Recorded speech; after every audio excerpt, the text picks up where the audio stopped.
Hello friends, আমি চলে এসেছি আমি কার্তিকের নতুন ইউটিউব চ্যানেল টু সাইড কিচেনে। আজকে একটা নতুন রেসিপি। আজ এই রেসিপি হচ্ছে টমেটো দিয়ে ডিম মাখা। সেটা বানাতে কি ভালো লাগা আসুন দেখাই। তার আগে একটা কথা বলে দিই, আমার চ্যানেলে যেসব ভিডিও ছাড়া আছে আপনাদের যদি ভালো লেগে থাকে লাইক কমেন্ট শেয়ার করবেন, বেশি বেশি করে শেয়ার করবেন। আপনি যদি আমার চ্যানেল নতুন হয়ে থাকেন প্লিজ সাবস্ক্রাইব করে দেবেন, নিচে বেল নোটিফিকেশনটা অল করে দেবেন যাতে আমার ভিডিও আমাদের কাছে আগে পৌঁছে। তাহলে চলুন টমেটো দিয়ে ডিম মাখা রেসিপিটা বানাতে কী কী ভালো লাগা আসুন দেখাই।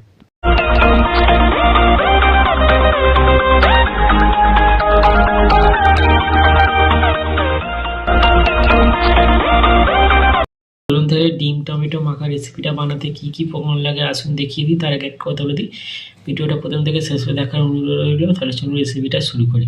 এখানে একটা ডিম আর একটা টমেটো নিয়ে নিয়েছি, এটাকে আগে সেদ্ধ করে নেবো। সেদ্ধ বসিয়ে দিয়েছি, আগে সেদ্ধ করে নেবো।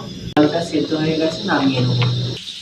টমেটোটা খোলাটা ছাড়িয়ে নিয়েছি, এবার টমেটোটাকে আগে মেখে নেবো। এবার এর মধ্যে দিয়ে দেবো পেঁয়াজ কুচি, কাঁচা লঙ্কা কুচি, ধনেপাতা কুচি, শুকনো লঙ্কাটা যেটা ভেজে রেখেছি ওটা নুন দিয়ে মেখে রেখেছি দিয়ে দেবো। সেদ্ধ করা ডিমটা দিয়ে দেবো। সব উপকরণ দিয়ে দিয়েছি, ভালো করে মেখে নেবো।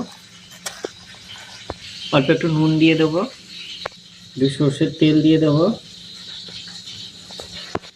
ভালো করে মেখে নেবো।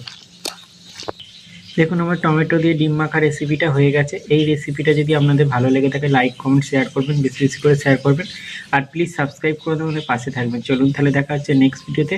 একবার ডিম মাখা এইভাবে বানিয়ে খাবেন গরম ভাতের সাথে, খুবই ভালো লাগবে। তাহলে চলুন দেখা হচ্ছে নেক্সট ভিডিওতে।